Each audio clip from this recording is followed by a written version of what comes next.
आज हम डिस्कस करने वाले हैं हमारे प्रीवियस ईयर क्वेश्चंस। चलो सीरीज स्टार्ट करते हैं। कह रहा find the part of the given sentence that has an error in it.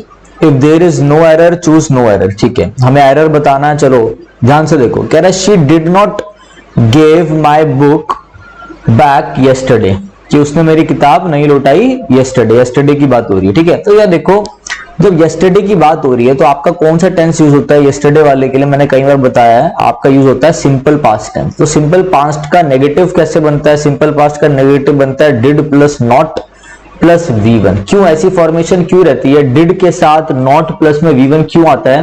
क्योंकि देखो डू की सेकंड फॉर्म डिड तो यही यूज हो गई। जब डिड के साथ ये डिड सेकंड फॉर्म यूज हो गई यहाँ पर, तो डिड के साथ क्या आएगी? फर्स्ट फॉर्म यूज होगी, सेकंड फॉर्म यूज नहीं होगी। अब देखो क्या कहना चाह रहा हूं मैं, वो समझो आप। डिड नॉट, डिड आ गया, नॉट आ गया, V1 फॉर्म यूज होनी चाहिए थी। यहाँ पे डू की सेकंड फॉर्म डिड का यूज है, तो यहाँ पे तो वर्ब की फर्स्ट फॉर्म आएगी। जब पास्ट फॉर्म आपने यहाँ पे लगा दिया, डू का डिड कर दिया है, तो यहाँ पे पास्ट फॉर्म की जरूरत नहीं है। ऐसे याद रख सकते हो आप, तो गिव आएगा। या फिर आप सिंपल दे सकते हो कि ऐसे did plus not plus V1 का यूज होता है, तो डिड नॉट V1 क्या होती है? गिव होता है। Give, gave, given. तो she did not give my book back yesterday. तो ये आपका क्या हो जाएगा? ये आपका आंसर हो जाएगा, डी आपका आंसर है। Next, choose the word that means the same as the given word. ठीक है, तो हमें क्या बताना है? हमें सिनोनिम बताना है। तो पहले देखो टेसिटन, टेसिटर्निटी। टेसिटर्निटी का मतलब क्या होता है? अब ये देखो, ये जो वर्ड होता है ना टेसिटन, इसका मतलब होता है वो लोग। टेसिटर्निटी एक आपका नाउन है, TY आ रहा है इसके पीछे, तक नाउन हो गया। टेसिटन, टेसिटन क्या होता है? टेसिटन उन लोगों के लिए हम बोलते हैं जो लोग क्या होते हैं? जो लोग रिजर्व्ड होते हैं, जो लोग कम बोलते हैं। मतलब क्या होते हैं? टॉकेटिव कैसे होते हैं? लेस टॉकेटिव होते हैं, रिजर्व्ड रहना उनको पसंद है। अ टाइप ऑफ, आप बोल सकते हो कि वो लोग क्या होते हैं? इंट्रोवर्ट होते हैं। वो लोग क्वाइट रहते हैं, INTROVERT, इंट्रोवर्ट, जो कम बोलते हैं, अपने आप को रिजर्व्ड रखते हैं दूसरों से। ठीक है, लेस टॉकेटिव होते हैं। तो क्या हो गया? Taciturn, reserved, less talkative, introvert. और आप इससे बोल सकते हो अनकम्युनिकेटिव। अनकम्युनिकेटिव मतलब दूसरों से कम्युनिकेशन, दूसरों से बातें कम करते हैं, अपने आप को एक्सप्रेस कम करते हैं, रिजर्व रखते हैं। टेसिटर्न बोलते हैं TICITURN। ठीक है, एक वर्ड और बता देता हूं। जब वोकैबुलरी में आपके साथ अच्छे से खोल के डिस्कस करता हूं, तो एक वर्ड और बताता हूं। एक वर्ड होता है रेटिसेंट, RETICENT। रेटिसेंट का मतलब भी होता है टेसिटन, मतलब कम बोलने वाला, अनकम्युनिकेटिव, लेस टॉकेटिव। ठीक है, जो अपने आप को क्या रखता है? रिजर्व रखता है। तो इसका सिनोनिम क्या चला गया? आपका रिजर्व चला गया। कंजर्व्ड मतलब क्या होता है? कंजर्व्ड मतलब होता है जो आप किसी चीज को वेस्ट ना करो, कंजर्व करके रखो। कैसे? कंजर्वेशन ऑफ रिसोर्सेज आपने सुना होगा।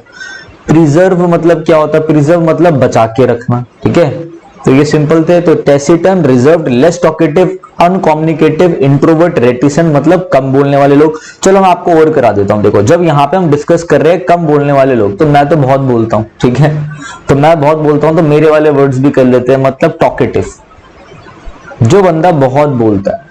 टॉकेटिव मतलब मैं इतना भी नहीं बोलता, जितना काम होता है उतना ही बोलता हूँ। तो टॉकेटिव, जैसे समझ लो एक क्लासरूम है। एक क्लासरूम में तो आपने देखा होगा, यहाँ पर ये लड़के बच्चे बैठे हैं, लड़कों लड़कियां सब बैठे हैं। ठीक है, तो यहाँ पे एक आधा लड़का होगा, एक आधा लड़की होगी जो बहुत बोलती होगी क्लास में, और एक आधा लड़का होगा, लड़की होगी जो बहुत कम बोलती होगी। तो जो कम बोलती है उसके लिए रेटिसेंट, टेसिटन। और जो बहुत ज्यादा बोलता है बच्चा, जो क्लास में बिल्कुल फेमस हो जाता है कि यार ये तो बात तो नहीं है, ये तो बहुत बोलता है, ही टॉक्स अ लॉट या ही शी टॉक्स अ लॉट। तो टॉकेटिव, टॉकेटिव को हम क्या बोलते हैं? टॉकेटिव को हम बोलते हैं लोकुआ।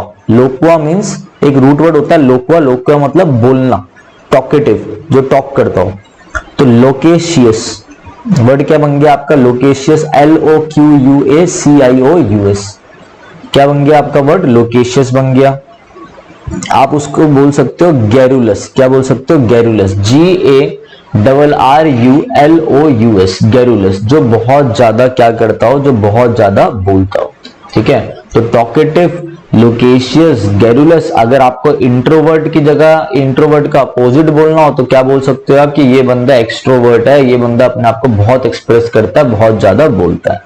मगर ये तीनों एग्जैक्ट सिनोनियम है। ठीक है, देखो जब भी किसी का सिनोनियम एंटोनियम बताना हो तो वो रेंज होता है, वोकैबुलरी एक रेंज है। कुछ सिनोनिम बिल्कुल पास के होते हैं, कुछ सिनोनिम दूर के हो जाते हैं, थोड़ा रेंज, थोड़ा गैप हो जाता है, ठीक है। तो टॉकेटिव, लोकेशियस, गैरुलस, एक्सट्रोवर्ट, तो ये क्या है, बहुत ज्यादा कम्युनिकेटिव है, ये टॉकेटिव है, ऐसे याद रख सकते हो। नेक्स्ट देखो, कह रहा Joseph along with his cousins are coming for the group study. देखो यार ये जो अलोंग विद है ना, अलोंग विद, ये along with, as well as, फिर आपने वर्ड सुना होगा बिसाइड्स, फिर सुना होगा इन एडिशन टू। यार ये सारे जो वर्ड्स होते हैं आपने कई किताबें पढ़ी होंगी, mirror of common error, SP Bakshi, plinth to paramount, और भी बहुत सारी किताबें हैं, ए.के. सिंह हो गई, ठीक है। तो देखो क्या बोलते हैं वो लोग कि जो ये सारे वर्ड्स है, ग्रामर में क्या कहते हैं ये, कि ये जो सारे वर्ड्स है ना, ये सारे वर्ड्स अपने पहले वाले सब्जेक्ट के अकॉर्डिंगली वर्ब लेते हैं, फर्स्ट सब्जेक्ट के अकॉर्डिंग। तो ये फर्स्ट सब्जेक्ट यहाँ पे सिंगुलर है, तो आप देख सकते हो ये फर्स्ट सब्जेक्ट सिंगुलर है, तो आर की जगह क्या आ जाएगा, आर की जगह आपका सिंगुलर आएगा, इज आएगा। तो आपका ये वाले पार्ट में एरर हो गया। समझना मेरी बात को, जब ये ऐसे वर्ड्स आए तो ये सब्जेक्ट है और ये सब्जेक्ट है, ठीक है। तो जो फर्स्ट सब्जेक्ट है ना उसके अकॉर्डिंगली क्या आता है, उसके अकॉर्डिंगली आपका वर्ब आता है। तो फर्स्ट सब्जेक्ट सिंगुलर था तो सिंगुलर वर्ब आ गई, सिंपल। बट देखो एक मेरे सिनेरियो से भी देख लो, ऐसे तो आप याद ही कर लेना, जो मैंने आपको तरीका बताया, कुछ वर्ड्स होते हैं तो बिल्कुल आप एग्जाम में पकड़ लोगे। बट देखो ये जो अलोंग विद है ना, ये एक टाइप ऑफ प्रेपोजिशन है। क्या है ये, अलोंग विद एक प्रेपोजिशन होता है, और जो प्रेपोजिशन के बाद नाउन प्रोनाउन जो भी आता है वो क्या होता है, आपका प्रेपोजिशनल ऑब्जेक्ट होता है। सही बात है। अगर जिस बच्चे ने अच्छी मेहनत कर रखी है उसे मालूम होगा कि प्रेपोजिशनल ऑब्जेक्ट, सब्जेक्ट, कॉम्प्लीमेंट क्या होते हैं, ठीक है। तो देखो ये अलोंग विद है, प्रेपोजिशन के बाद, प्रेपोजिशन के बाद जो भी नाउन प्रोनाउन आता है वो प्रेपोजिशनल ऑब्जेक्ट हो जाता है, ठीक है। जब ये चीज ऑब्जेक्ट है, जब ये चीज प्रेपोजिशन ऑब्जेक्ट है तो ये सब्जेक्ट तो बन नहीं सकती। तो सब्जेक्ट क्या है सेंटेंस में, सब्जेक्ट ये है, तो सब्जेक्ट सिंगुलर है तो सिंगुलर वर्ब आएगी, ये कंसेप्ट है आपका। बट आप ऐसे भी देख सकते हो कि फर्स्ट सब्जेक्ट के अकॉर्डिंग लगा दो, मैंने आपको दोनों चीजें बता दी, आपका सी आंसर जाएगा, ठीक है। देखो नॉलेज मेरे पास तो है मुझे, मगर आप यहाँ पे बेस वाले बच्चे भी हैं, कुछ थोड़े टाइम से पढ़ रहे हैं, कुछ बच्चों का लेवल अच्छा होगा, तो मुझे सबको बराबरी से समझाना है, ठीक है। तो Joseph along with his cousins is coming for the group study, देख के देना पड़ता है, मतलब बच्चे को अच्छे से समझ में भी आ जाए। चलो, improve the bracketed part of the sentence, if there is no improvement needed then choose no improvement, ठीक है। अगर कोई इंप्रूवमेंट नहीं है तो नो इंप्रूवमेंट करो। देखो कह रहा है observers are already see a pattern of increasing domestic violence around the world. Observers जो है वो ऑलरेडी देख रहे हैं, ठीक है। तो मतलब प्रेजेंट कॉन्टिन्यूस चाहिए यार, is am are present continuous में होता है V1 प्लस ING, तो यहाँ पे फर्स्ट फॉर्म सी नहीं, यहाँ पे होना चाहिए सीइंग, आर ऑलरेडी सीइंग, ये ऑप्शन आपका सही है। प्रेजेंट कॉन्टिन्यूस जब आप कोई चीज देख रहे हो और एट द मोमेंट चल रही हो, तो उसके लिए जैसे आप बोलो कि she is cooking in the kitchen, समझ लो आपकी वाइफ है वो खाना बना रही है और आप उसे देख रहे हो, तो आप बोलो she is cooking in the kitchen. फिर ऐसी कुछ चीजें भी जो कहीं ना कहीं पर चल रही है बट आप उसे नहीं देख रहे, जैसे कि समझ लो अभी मैं आपको पढ़ा रहा हूँ बट पॉपुलेशन तो इंडिया की बढ़ रही है ना, तो आप बोल सकते हो population is increasing day by day. तो population is increasing present continuous, but आप एट द मोमेंट तो देख नहीं रहे, तो ऐसे सेंटेंसेस के लिए भी हम प्रेजेंट कॉन्टिन्यूस का यूज करते हैं। Next, I did not dash this from you, I did not tolerate, मैं टॉलरेट नहीं करता तुमसे, ये क्या गलत sense. I did not learn this, पहली बात तो देखो भाई डिड है, अभी बताया था मैंने आपको। देखो अगर मेरी बात अच्छे से समझोगे ना तो बहुत चीजें यूज कर लोगे। डिड के साथ नॉट आएगा तो V1 यूज होगा। अब देखो इधर ये तो मैं ऐसे काट सकता हूं, ये तो यार देखो लर्न ये तो ED है, कट गया, हमें तो V1 चाहिए। टॉलरेट मीनिंगलेस दे रहा है तो मीनिंगलेस है तो आ नहीं सकता। वांटेड फिर ED आ गया, हमें V1 चाहिए। गलत ये है कि भाई मैं ये चीज तुमसे एक्सपेक्ट नहीं करता। I did not expect this from you, तो I did not expect this from you. 5 question हो गए हैं, बहुत चीजें समझ में आई होंगी, ठीक है। Next, my research team is working dash your case, तो मेरी जो रिसर्च टीम है, समझ लो मैं पुलिस वाला हूं, कोई केस आया है, तुम्हारा कोई केस है मेरे पास, मैं पुलिस वाला हूं, तो मेरी टीम है, तो मेरी रिसर्च टीम काम कर रही है तुम्हारे केस पर, तुम्हारे केस पर काम कर रही है, तो on your case. My research team is working on your case. At exact location को बताने के लिए, छोटी जगहों के लिए आप एट यूज करते हो। इन बिगर प्लेसेस के लिए यूज हो जाता है, जब आप किसी चीज के अंदर कोई चीज बता रहे हो तो इन का यूज कर सकते हो। अब अपॉन ऊपर के सेंस में, ठीक है। तो ये चीज ऑन आपका आंसर हो जाएगा, ठीक है ना। आ जाओ। She has not red anything dash Monday. देखो हैज हैव ये जो आपका है हैज हैव वर्ब की थर्ड फॉर्म ये होते हैं आपके परफेक्ट टेंस। परफेक्ट टेंस में और परफेक्ट कॉन्टिन्यूस टेंस में आप यूज करते हो फॉर या सिंस, मैंने कई बार बताया, ठीक है। फॉर यूज होता है आपके पीरियड ऑफ टाइम के लिए। किसके लिए? पीरियड ऑफ टाइम के लिए, मतलब कोई ड्यूरेशन के लिए। जैसे आप बात कर रहे हो 3-4 वीक्स की, ठीक है, या आप बात कर रहे हो कुछ घंटों की, मैं बोलूं डैश 6 आवर्स तो मैंने बोला फॉर 6 आवर्स। बट आप पर्टिकुलर एक टाइम की बात करो, आप एग्जैक्ट किसी टाइम की बात करो, पॉइंट ऑफ टाइम की बात करो, तो उसके लिए आप यूज करते हो सिंस। अब यहीं पे मैं बोलता 4 दिन, मेरी बात समझना, एक ही एग्जांपल दूंगा मैं, डैश 4 डेज, तो 4 दिन की बात हो रही है, एक ड्यूरेशन है, तो आप क्या लगाओगे? For 4 days. मैं बोलता डैश ट्यूसडे, जैसे मैंने आपको बोला डैश ट्यूसडे, एग्जैक्ट डे पता चल गया आपको ट्यूसडे, आपने लगा दोगे सिंस, बस। तो हैज हैव ये जो होता है आपका प्रेजेंट परफेक्ट या प्रेजेंट परफेक्ट कॉन्टिन्यूस, इनके साथ आप क्या यूज करते हैं? इनके साथ आप यूज करते हैं क्या? इनके साथ आप यूज करते हैं सिंस या फॉर, ठीक है। तो ये मंडे आपका पॉइंट ऑफ टाइम है एग्जैक्ट, तो आपका सिंस आंसर हो जाएगा। चलिए, it's not good to dash someone in front of public. देखो बिहेस्ट, पहले तो मतलब समझो, बिहेस्ट का मतलब होता है कमांड देना, बिहेस्ट का मतलब होता है ऑर्डर देना। जैसे कि आप स्कूल में पढ़ते हो और प्रिंसिपल ने ऑर्डर निकाला, तो प्रिंसिपल्स बिहेस्ट मतलब प्रिंसिपल कमांड, प्रिंसिपल का ऑर्डर, तो बिहेस्ट मतलब ऑर्डर। तो it's not good to order someone, किसी को ऑर्डर दो पब्लिक में, सेंस नहीं बैठ रहा उतना। अपील का मतलब आपको पता ही है। वोलेटाइल का मतलब होता है क्षणिक, मतलब वोलेटाइल का मतलब होता है अनएक्सपेक्टेड है, मतलब चुलबुला टाइप है, चुलबुला, ठीक है। चंचल स्वभाव का, चंचल is the right word, volatile मतलब चंचल। बी लिटिल, बी लिटिल का मतलब होता है, बी लिटिल का मतलब होता है किसी को क्रिटिसाइज करना, किसी को क्या करना? क्रिटिसाइज करना, किसी को क्या करना? डिस्पैरेज करना, डिस्पैरेज, ठीक है। किसी को इंसल्ट करना, किसी को पब्लिकली इंसल्ट करना। बी लिटिल मतलब किसी को ताना देना, किसी को टॉन्ट मारना, किसी को इंसल्ट करना, अब्यूज करना, क्रिटिसाइज करना। डिस्पैरेज, DISPARAG, इंपॉर्टेंट वर्ड है, ध्यान रखना, ठीक है। मतलब क्रिटिसाइज करना, इंसल्ट करना पब्लिकली। तो यहां पर है हमें पब्लिकली किसी को इंसल्ट नहीं करना चाहिए, ठीक है। तो यहां पे आना चाहिए बी लिटिल, ठीक है। टू के साथ वर्ब की फर्स्ट फॉर्म, तो वर्ब की first form be little, verb है, ठीक है। Next, urban farming has dash by more than 30% in the United state. जो अर्बन फार्मिंग है वो बहुत ज्यादा ग्रो हो गई है, हमें मालूम है फार्मिंग के साथ ग्रो नहीं वर्ड होता है। तो फ्लोन, बहना, गलत। एग्जैगरेट मतलब किसी चीज को बड़ा चढ़ा के बताना, कोई सेंस ही नहीं है। डेवलप हो गई है यार, हैज है यहाँ पर, वर्ब की थर्ड फॉर्म आनी चाहिए, ये भी गलत। डेवलप्ड होता तो मैं सोचता। ग्रीव, ग्रो, ग्रोन, वर्ब की थर्ड फॉर्म है, ग्रोन हो गई है तो ग्रोन। सिंपल था ये तो। ये आपके अभी प्रीवियस ईयर के क्वेश्चंस करा रहा हूं मैं, ठीक है।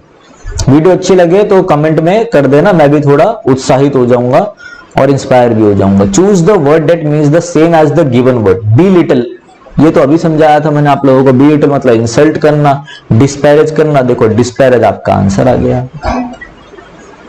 एम्यूज आपको पता ही है, ठीक है। प्रिज्यूम भी पता ही होगा। एग्रेंडाइज बता देता हूं, ये इंपॉर्टेंट है। एग्रेंडाइज मतलब होता है जब किसी की रैंक बढ़ जाए, किसी की स्थिति में, किसी की पोजीशन कोई बढ़ जाए। जैसे कि समझ लो कोई एसीपी है, एसीपी मतलब असिस्टेंट कमिश्नर ऑफ पुलिस, अब वो प्रमोशन होकर बन जाए डीसीपी, तो एग्रेंडाइज हो गई, वो मोर पावरफुल हो गया, ठीक है। आपका आंसर क्या है? डिस्पैरेज आपका करेक्ट आंसर है, बी लिटिल का।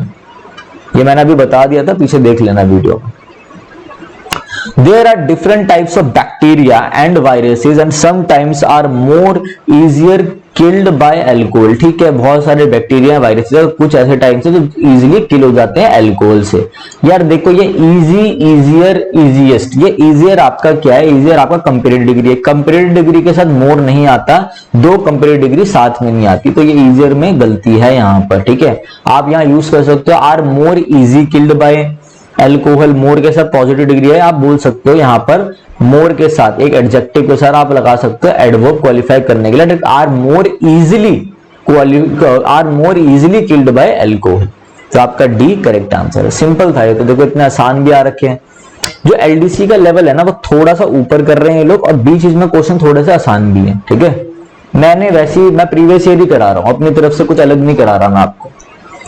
4 people killed and 1 was injured at the bat। ठीक है, जब आप एंड से, जब ऐसी सिचुएशन लिखते हो, एंड से आप कोई भी नंबर वाले कार्डिनल एडजेक्टिव जोड़ते हो, एंड से जब भी कार्डिनल एडजेक्टिव जोड़ते हो तो दोनों के साथ अलग अलग हेल्पिंग वर्ब डाला करो। ठीक है, देखो एंड के साथ यहाँ पे 1 है, एंड के आगे यहाँ पे 4 है, कार्डिनल एडजेक्टिव आ रहा है, कार्डिनल एडजेक्टिव मतलब नंबर वाले, तो दोनों के साथ आप क्या करो, हेल्पिंग वर्ब जोड़ो। जैसे कि यहाँ पे कह रहा है 1 वॉज इंजर्ड, एक इंजर्ड हो गया था, तो या तो 4 पीपल है ना, तो 4 पीपल के लिए ज्यादा, तो ये 1 वॉज आ गया यहाँ पे, 1 वॉज इंजर्ड, 4 पीपल के लिए आना चाहिए 1 वर किल्ड, 4 पीपल के लिए। अब ये सेम हमें टेंस रखना है, अगर एक्टिव है तो एक्टिव, पैसिव है तो पैसिव। ठीक है, तो आप क्या करोगे, यहाँ पे बोल रहा है 1 वॉज, पास्ट में जा रहा है वॉज, तो वॉज सिंगुलर के लिए वॉज होता है, प्लूरल के लिए वर होता है, सेम टेंस रखना है। तो 4 पीपल है तो वर किल्ड, 4 पीपल किल्ड, ये वाला आपका हो जाएगा, यहाँ पे हो जाएगा वर किल्ड। ए आपका आंसर, मैंने कि करेक्ट करके भी बता रहा हूं आपको। Next, The center can turn this advantage into an opportunity to restore harmony। Centre जो है इस डिसएडवांटेज की जो कमी है इसको एक अपॉर्चुनिटी में बदल सकता है और अपनी जो पुरानी जो हार्मनी थी, भाईचारा, उसे रिस्टोर कर सकता है। ठीक है, मतलब सबको मिलजुल के रह सकते हैं, सभी रिस्टोर कर सकता है वो हार्मनी को। यार कैन है, कैन एक मोडाल होता है, कितनी बार बताया मैंने आपको, मोडाल के साथ V1 का यूज होता है, वर्ब की फर्स्ट फॉर्म, तो टर्न्ड नहीं टर्न होना चाहिए, कैन टर्न। जो सेंटर है पॉसिबिलिटी उसकी दिखा रहा है कि सेंटर जो है उसका पोटेंशियल कि वो बदल सकता है एक डिसएडवांटेज को एडवांटेज में और पुराना और रिस्टोर कर सकता है हार्मनी को, can turn. Before their recapture, ये आपका क्या है, PQRS आ गए। बच्चे बहुत कमेंट करते रहे, देखो मेरी वीडियो बहुत टाइम बाद आ रही है, थोड़ा बिजी हो गया था मैं, बट अब वीडियो दोबारा आपके लिए आती रहेंगी, डांटना मत मुझे। ठीक है, और अच्छा लगा हो तो बता देना वीडियो में, मुझसे कमेंट कर देना, और बेकार भी लगे हो तो भी कमेंट कर देना, मैं और इंप्रूव करूंगा। ठीक है, बट देखो मैं आपको एक चीज बताता हूँ, बच्चे कहीं पे कमेंट करते थे सर आप ना PQRS करवाओ, तो PQRS में आपके लिए मैंने यहाँ पे डाल दिया, ये आपके पेपर का ही है, तो समझो इसको। क्या रहा है, before their recapture Margaret killed her young daughter to prevent her return to slavery. अब ये P क्यों नहीं हो सकता, क्योंकि वो क्या है, रिकैप्चर, मतलब कहीं ना कहीं स्टोरी में पहले पकड़ लिया होगा, फिर ये भाग गए होंगे, तभी इनको दोबारा रिकैप्चर करा, दोबारा पकड़ लिया, तो ये तो हो नहीं सकता। समझो बात को। अब मैं हर कोई ग्रामर के साथ बताऊंगा ना, कंफ्यूज होगे। बच्चे कहते हैं ट्रिक्स बता दो इसकी, ट्रिक्स है तो यार बहुत सारे यूट्यूब में है, वो देखो आप, मैं आपको सेंस बता रहा हूं कैसे पकड़ना है। फिर Margaret escape from Kentucky plantation with her husband. Margaret जो थी भाग गई अपने हस्बैंड और रॉबर्ट के साथ, अपने बच्चों के साथ। ठीक है, हस्बैंड जो है रॉबर्ट उनके साथ। ठीक है ना, दे सॉट रेफ्यूज इन ओहियो, ये भी नहीं हो सकता। पहले ना मेरे को पहले सारे पढ़ लेता, they sought refuge in Ohio but their owner and law officers soon caught up, उन्होंने पकड़ लिया। ठीक है, द नॉवल बिलव्ड। अब देखो पहले मैं आपको बताऊंगा ये है क्या, बात में किस चीज की कर रहा हूं, तो मैं बोलूंगा एक नॉवल है, उसमें जो कहानी हुई है उसकी वो कहानी एक ट्रू स्टोरी पे बेस्ड है, वो बता रहा हूं। देखो, the novel Beloved by Toni Morrison is based on the true story of a black slave woman Margaret Garner. ये मैंने आपको नॉवल इंट्रोड्यूस करा, एस मेरा पहले आएगा, ये क्यू तो कट गई, पहले अब 2 एसओ के बीच में देखूंगा। तो ये क्या था, एक true story, black slave woman थी, स्लेव मतलब क्या होता है, गुलाम, मार्गरेट गार्नर था। ठीक है, अब क्या हुआ, उसके बाद मार्गरेट के बारे में मैंने बात करी है, तो मार्गरेट की बात बताऊंगा। मार्गरेट जो थी वो भाग गई, एस्केप कर गई उन प्लांटेशन से, इस जगह से, और कौन भागा उसके साथ, अपने हस्बैंड के साथ भाग गई और अपने बच्चों के साथ 1856 में भाग गई वो। तो वो क्या कर रही थी, वो लोग जो मार्गरेट और उसके जो हस्बैंड है और जो उनके बच्चे हैं वो ढूंढ रहे थे जगह, एक रेफ्यूजी जगह पे ओहियो में। बट उनके जो ओनर थे, मतलब जो उनके मास्टर थे, मास्टर मतलब ये तो हो गए स्लेव, गुलाम, और मास्टर जो इनके वो हैं जिनके गुलाम है, तो उनके ओनर और लॉ ऑफिसर्स ने उनको पकड़ लिया, जल्दी ही पकड़ लिया, जब तक वो ढूंढ रहे थे एक रेफ्यूजी वाली जगह इधर, तो उन्होंने पकड़ लिया अपनी पूरी फैमिली के साथ, ये अपनी मार्गरेट, उनके बच्चों और पति को पकड़ लिया। तो ये हो गया हमारा SQR, यही ऑप्शन था करेक्ट, हमें पता ये आंसर है, बट और देख लो आगे। टी क्या है, कह रहा है बिफोर दे रिकैप्चर, जैसी वो उसको पकड़ते, मगर मार्गरेट को पता लग गया होगा कि वो पकड़ने वाले हैं, तो मार्गरेट ने क्या किया, Margaret killed her younger daughter to prevent her return to slavery. Margaret ने अपनी जो यंगेस्ट, जो यंग उसकी जो बच्ची थी, उसकी फीमेल जो मतलब डॉटर थी, उसे मार दिया कि उसको आगे जाके बचाने के लिए कि वो भाई इनकी स्लेवरी ना करे। ठीक है, और अत्याचार होते हैं उसकी बच्ची के साथ तो उसने पहले ही मार दिया उनके पकड़ने से पहले, बिफोर दे रिकैप्चर। सही स्टोरी बैठी है, मैंने भी अच्छे से एक्सप्लेन करा है आपको, ठीक है। तो ये आपका आंसर हो गया सिंपल। कुछ कई चीजें ना देखो, एस क्यू ये जो आपका पी क्यू आर एस है भाई, इनमें कई चीजें नॉलेज के दम पे चली जाती हैं, कई चीजें ग्रामर के, कई चीजें वोकैब के, इसलिए ओवरऑल इंग्लिश में हर चीज पढ़ रहा हो, कई चीजें होती है सेंस में, ओवरऑल आपका सेंस ही डिपेंड करता है। अब ये तो मीनिंगफुल था, सेंस से जा रहा था, मैंने सेंस से समझा दिया आपको। 15 क्वेश्चंस थे, 15 क्वेश्चन मैंने आपको करा दिए। Thanks, have a nice day, और अच्छे से बताना मेरे को कैसी लगी वीडियो, फिर मैं जल्दी दूसरी वीडियो भी लाता हूं, ठीक है। चलिए thanks, have a nice day. तो जाते जाते मैं आपको एक चीज बता दूं, देखो बीच में एक इंपॉर्टेंट सी चीज बता दूं मैं आपको, देखो ये हमारी ऐप है विनय कक्षा, ठीक है। जब आप गूगल प्ले स्टोर पे जाओगे तो आपको हमारी ऐप, अगर आप गूगल प्ले स्टोर पे जाके लिखोगे विनय कक्षा, VINAYKAKSHA, तो ऐसे हमारी ऐप है। यहाँ मेरी छोटी सी फोटो लगी है, आप देख सकते हो। तो आप जब इस ऐप को ओपन करोगे तो ओपन करने के बाद क्या होगा, आपको एक कोड दिखाई देगा, ठीक है। ये कोड दिखाई देगा जिसकी फीस मैंने 1400 करी थी, बाद में मैंने इसकी फीस आप लोगों के लिए हटा के 499 कर दी। इंग्लिश ग्रामर प्लस में वोकैब प्लस में डाउट का कोर्स। अब मैं आपको इस कोर्स की डिटेल बता दूं कि कोई भी बच्चा अगर एसएससी की तैयारी कर रहा है, सीडीएस की तैयारी कर रहा है, बैंक की तैयारी कर रहा है, किसी भी गवर्नमेंट एग्जाम की तैयारी कर रहा है, सीपीयू की तैयारी कर रहा है, किसी भी कॉम्पिटिटिव एग्जाम के लिए, तो वो ये कोर्स ले सकता है। 499 का पूरी इंग्लिश ग्रामर प्लस में वोकैब का कोर्स रहेगा, ये जो मेरे द्वारा बनाया गया। इसमें क्या क्या मैं आपको बता दूं, English grammar for all competitive, basic to advance, बिल्कुल बेस से मैंने एडवांस तक बताया है इसमें। दूसरा ध्यान रखना, यहाँ पे ड्यूरेशन है 6 मंथ्स की। ड्यूरेशन जब आप ये लेंगे, अगर आप 6 मंथ्स तक ये कोर्स को कर लेते हो अच्छी बात है, अगर आप नहीं कर पाते बाई चांस तो कोई दिक्कत वाली बात नहीं है। आप हमारे इस नंबर पे 9289609096 पे मैसेज कर सकते हो और हम आपकी इस वैलिडिटी को बढ़ा के 1 साल के लिए भी कर देंगे। तो मतलब आपको क्या क्या मिलेगा मैं आपको बता दूं। पहली बात तो सारा ग्रामर पोर्शन रहेगा, केवीएस ईवीएस सारे पेपरों के लिए, ठीक है। आपको 499 रुपीज में, मतलब मात्र 500 रुपए में 499 में आपको क्या क्या मिल रहा है। पहली चीज, पूरी ग्रामर मिल रही है, पूरी ग्रामर मिल रही है, जो कि मैंने बनाया, ठीक है ना। मैंने बनाया बहुत अच्छे से भाई। आपकी प्लिंट टू पैरामाउंट खत्म हो जाएगी अगर आपने ये पढ़ लिया तो, मिरर ऑफ कॉमन एरर भी खत्म हो जाएगी, एसपी बख्शी भी खत्म हो जाएगी। मैंने बेसिक से एडवांस तक समझा रखा है इस तरीके से, ठीक है। पूरा मेरे द्वारा बनाया गया है, ठीक है। दूसरा, आपको पूरी वोकैब मिलेगी, लाइक जो भी कहां से करना है, पूरी सारी चीजें मिलेंगी, वोकैब मिलेंगी। तीसरी चीज, आपको पूरी मेरे से गाइडेंस मिलेगी, ठीक है। गाइडेंस कैसे मिलेगी, आपको डेली टास्क मिलेंगे, वीकली टास्क मिलेंगे, आप मेरे से बात कर सकते हो संडे टू संडे, सिर्फ 500 रुपए में, ठीक है। और चौथी चीज क्या मिलेगी, देखो चौथी चीज आपको मिलेगी डाउट सॉल्विंग, जो कि कोई नहीं दे रहा, जहां तक मैं जानता हूं कोई नहीं दे रहा डाउट सॉल्विंग। आपको मेरा नंबर दिया जाएगा, ठीक है ना, आपको मेरा व्हाट्सएप नंबर मिलेगा, ठीक है। जो पेड लेगा उसे, और वो कहीं से भी, चाहे किरण से हो, पिनाकल से हो, किसी भी बुक में से आप अपने डाउट भेज सकते हो, और मैं जब भी फ्री होऊंगा मैं आपको उस डाउट का बताऊंगा, आंसर बताऊंगा, वॉइस टेक्स्ट के थ्रू पूरा डिटेल सॉल्यूशन बताऊंगा। जब भी फ्री होने का मतलब है कि 24 घंटे के अंदर अंदर आपको रिप्लाई आ जाएगा, 24x, वो हमारी हेडेक है, ठीक है। तो हम बच्चों के लिए कर रहे हैं कि भैया बच्चे अच्छे से तैयारी करें और आगे बढ़े, ठीक है। आपको पता है मैं ज्यादा प्रमोशन भी नहीं करता अपनी चीजों का, तो ये सारी चीजें आपके लिए 1-1, 2-2 घंटे की वीडियो में मैं थोड़ा सा ही बोलता हूं। और देखो ये हमारा टेलीग्राम चैनल है मेरे भाई, विनय कक्षा, VINAYKAKSH टेलीग्राम चैनल है, नीचे डिस्क्रिप्शन में लिंक है, वो जरूर ज्वाइन कर लेना टेलीग्राम चैनल, ठीक है। तो ये सारा कोर्स था, इसमें ग्रामर भी है, वोकैब भी है, सब कुछ है। कुछ वीडियोस अभी इसमें और डाल रहा हूं मैं अभी, ठीक है। तो आपका ग्रामर का फुल फ्लेज हो जाएगा, वोकैब तो मैंने लगभग सारी करा दी है, तो आप पूरी की पूरी देख सकते हो, ठीक है। तो चलिए guys, thank you, have a nice day.